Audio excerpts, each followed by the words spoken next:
दोस्तों, मैं हूँ लक्ष्मीकांत मिश्रा। आज की हमारी कहानी है अपना अपना भाग्य।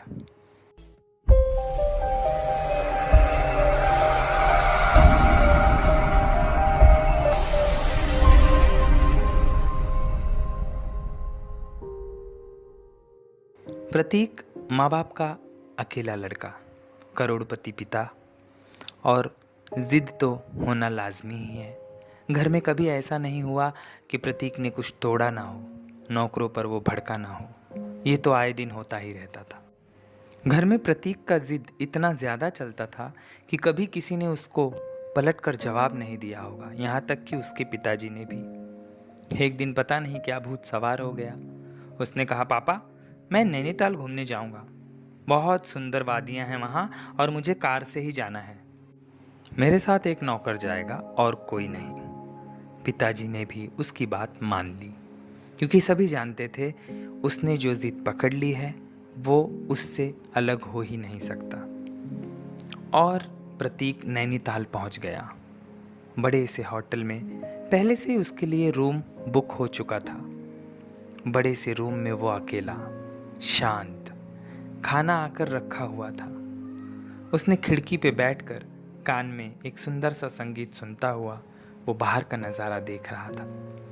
उसने देखा कि एक छोटा सा लड़का जो उसकी तरफ ही देख रहा था, 12-13 साल का रहा होगा। प्रतीक जल्दी किसी पर इतना ध्यान नहीं देता है, पर पता नहीं आज क्या हो गया। उसका मन जैसे लग नहीं रहा था। उसने देखा कि वो लड़का खिड़कियों की तरफ नजरें गड़ाए देख रहा था, कभी इस खिड़की पे, कभी उस खिड़की पे। प्रतीक ने देखा कि उस बच्चे की नज़र प्रतीक से मिल गई। उस बच्चे ने दूर से हाथ हिलाकर पेट की तरफ इशारा किया कि जैसे कुछ खाने को मिलेगा। प्रतीक ने उसे कहा, ठीक है, तुम उधर ही रुको, मैं आता हूँ। आज जीवन में पहली बार ऐसा हुआ था कि किसी बच्चे के प्रति या किसी दूसरे इंसान के प्रति उसका नज़रिया थोड़ा बदला था। पता नहीं, उसने अपना खाना जो आया था उसके लिए वो उठाया और सीढ़ियों से उतरकर वो गेट के बाहर निकल गया। सड़क पार करके गार्डन में बैठे उस बच्चे को वो थैली थमा दी। वो बच्चा इतना खुश हो गया कि उसने पूछा, मुझे कल भी भोजन मिलेगा? क्या आप मुझे कल सुबह भी भोजन देंगे? प्रतीक ने थोड़ी देर विचार किया, फिर उसने धीरे से सिर हिला दिया। ठीक है, सवेरे यहाँ रहोगे तो दे दूंगा। उस बच्चे की आंख में एक नई ही चमक नजर आई। वो जल्दी से भागता हुआ, गिरता हुआ अपने घर पहुंचा। माँ कुछ बना रही थी, धुआं उठ रहा था।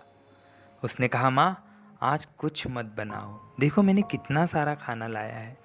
छोटी बहन भाग कर आई, भाई से लिपट गई।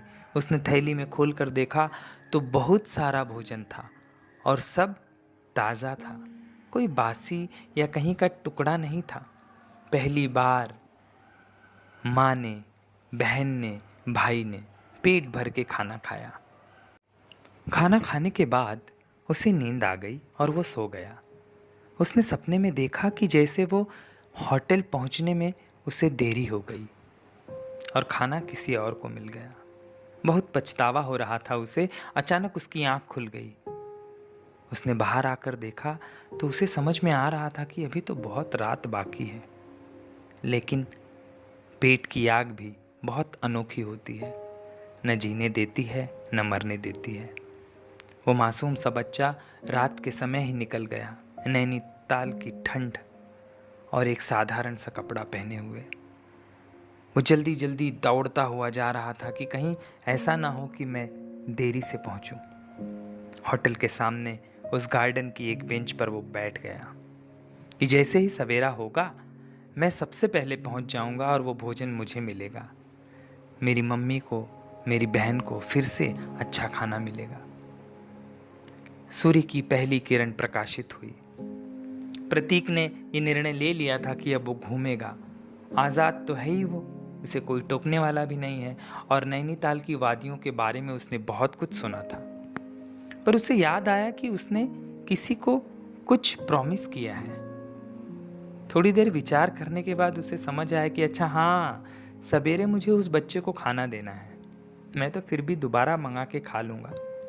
उसने भोजन प्लास्टिक में पैक कर लिया और वो नीचे की तरफ उतर पड़ा। गाड़ी में बैठने वाला ही था कि उसने सोचा शायद उस गार्डन की तरफ वो बैठा हो। देखा तो वहाँ बहुत सी भीड़ जमा थी। जिज्ञासा हुई कि क्या हुआ। पास जाकर देखा तो चारों तरफ इंसान जमा थे। लोगों की इतनी ज़्यादा भीड़ थी कि थोड़ा वक्त लगा भीड़ में जाने में। बेंच के पास एक बच्चा लेटा हुआ था, ठंड से ठिठुर कर मर चुका था। प्रतीक ने देखा, अरे ये तो वही बच्चा है जो मुझे रात को मिला था।